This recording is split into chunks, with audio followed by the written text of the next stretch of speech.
Pop quiz, gentlemen. What's the right hairbrush for your hairstyle, for your hair type? Have you ever thought about that? Guys, there's a lot of options out there. This brush right here, this brush right there. Do any of these look familiar?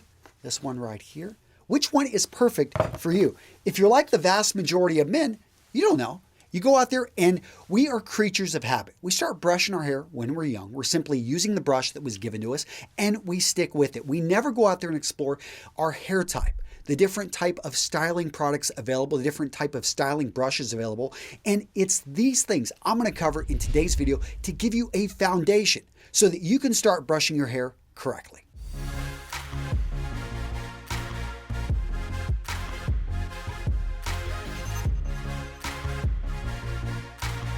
To start this off, gentlemen, I want to let you know this video is going to be very limited in what I can cover.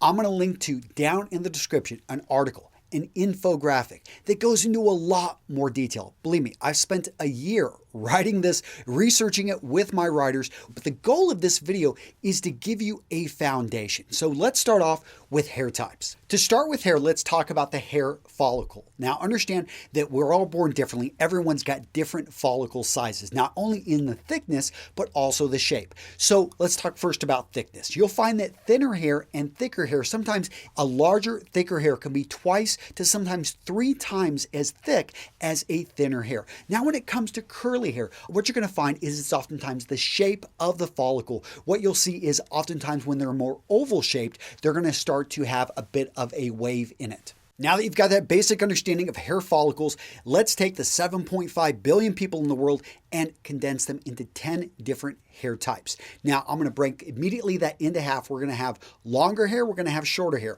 I'm going to put 2 to 3 inches as the break between short hair and longer hair. And with the shorter hair, let's go ahead and start off with we've got straight and we've got wavy. Within straight, we've got 2. We've got basically the short, straight, and thick hair. We've also got the short, straight, and thin hair. So within the curly category, we now have short, curly, wavy hair. We have short, curly, coiled hair, and we have short, curly, kinky hair. So now let's move over to the other side. Let's talk about longer hair. First up, we got long, straight, thick hair, long, straight, thin hair. Now in the curly area, we have long, curly, wavy hair, long, curly, coiled hair, and long, curly, kinky hair.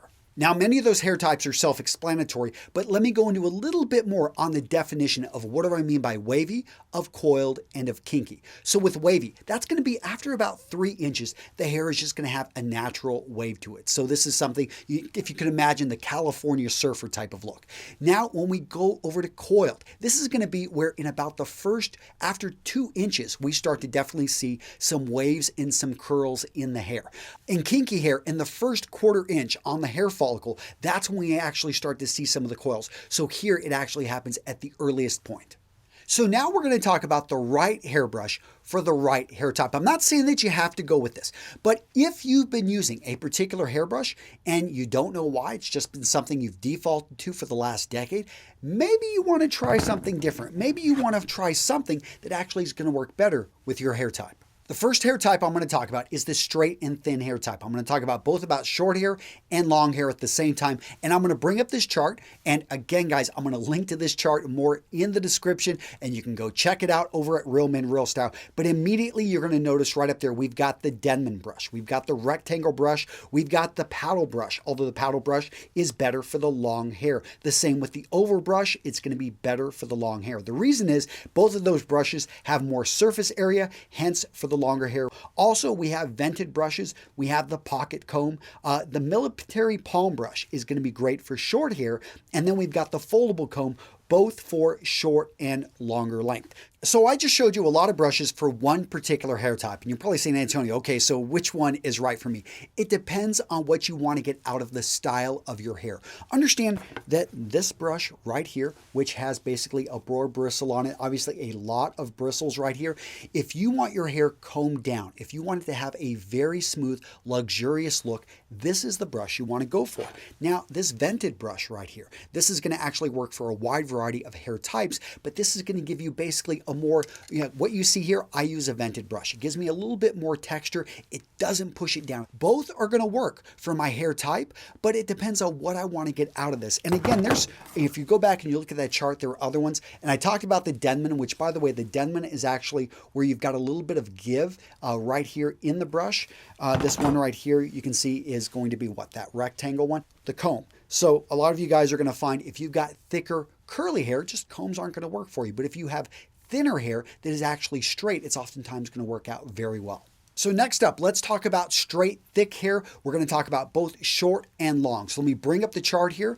And when you look at the chart, you're going to see again, the Denman brush, the rectangle brush, the paddle brush for longer hair, the oval brush again for longer hair, the round brush, now the vented brush.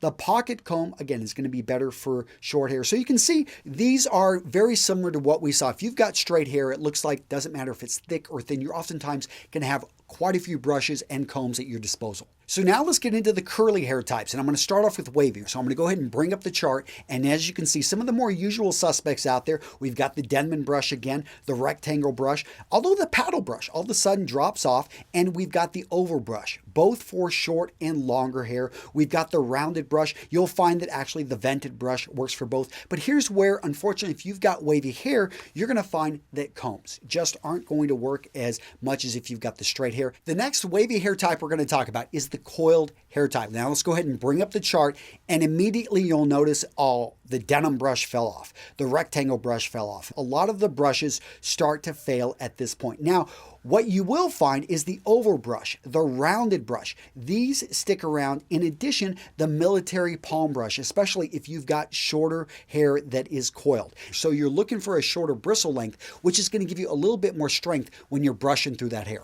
Finally, in the wavy hair section, let's talk about kinky hair. As you can see, a lot of things do not work on kinky hair, but immediately you notice the hair pick. You notice the military palm brush for the shorter hair, the hair pick for the longer hair, and the hairbrush sponge. Now, I don't have samples of the sponge, but I do have right here, again, for shorter. If you've got short, kinky hair, this will work for you. If you've got longer kinky hair, you're going to want to use a pick. I've heard great things about metal picks. Obviously, I don't have that hair type, so I'm not using it. But again, guys, if you've got something to add to this video, because I know a lot of you guys have dealt and you've got your own tips and tricks, I would love to hear from you down in the comments. Now, gents, 3 more things I want to talk about that have an effect on when you style and brush your hair. Number 1, shampooing and conditioning your hair.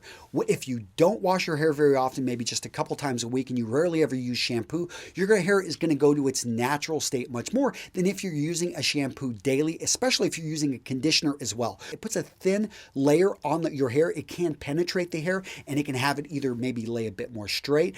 In some cases, if you're not using product, it can actually go ahead and curl a bit more, go more to its natural state. So be aware and be open to changing how you actually shampoo and condition your hair. 2, think about the temperature of the water as you're washing your hair. So, and is your hair going to be wet before you actually start to style it? There's a difference between putting some water in your hair and then brushing it first thing in the morning versus taking a hot or a cool shower in the morning and how that affects your hair. Oftentimes you can find that hotter water is going to strip away a lot of the oils, not only from your hair, but your scalp. If you wash in cooler water, that can do a better job of actually leaving the oils, but understand all of that is going to have an effect. Finally, let's talk about product. Many different products out there. It goes beyond the scope of this video. I am going to bring up this chart right here. Notice on this chart, which I will link to again down in the description, I talk about different, clays, putties, pomades, all that other stuff out there. And the length of your hair, the type of your hair, and what product you want to use. But understand that you've got products like pomade. This is going to be great for longer hair and if you want to have a glossy, basically a shiny look to it. Now, if you're looking at a putty or a clay, basically something maybe that's going to have a more of a fiber base, then it can actually do a good job of holding longer hair in place, but it's going to have a very matte, basically a non-shine finish. So many things you can do out there, gentlemen, and the purpose of this video was simply to open your mind, because I feel that men in general, we just fall into routines. We've been, honestly using the same brush that, we've just taken care of. And I mean, that's great for 10 years, but you haven't changed things up and you never went out there and explored. You never went out there and said, is this brush or is this brush actually going to give me a style that I've been looking for? So guys, Go out there, experiment. If you want more, go check out Real Men Real Style. Guys, I've got a free app for you. I take those infographics, break it down, make them easy. I've got my free Facebook group. We've got over 40,000 members. So many great things. My podcast, where I go into a lot deeper with my content. Gentlemen, I appreciate you, and I thank you for being a part of the community we've created. Take care. I'll see you in the next video.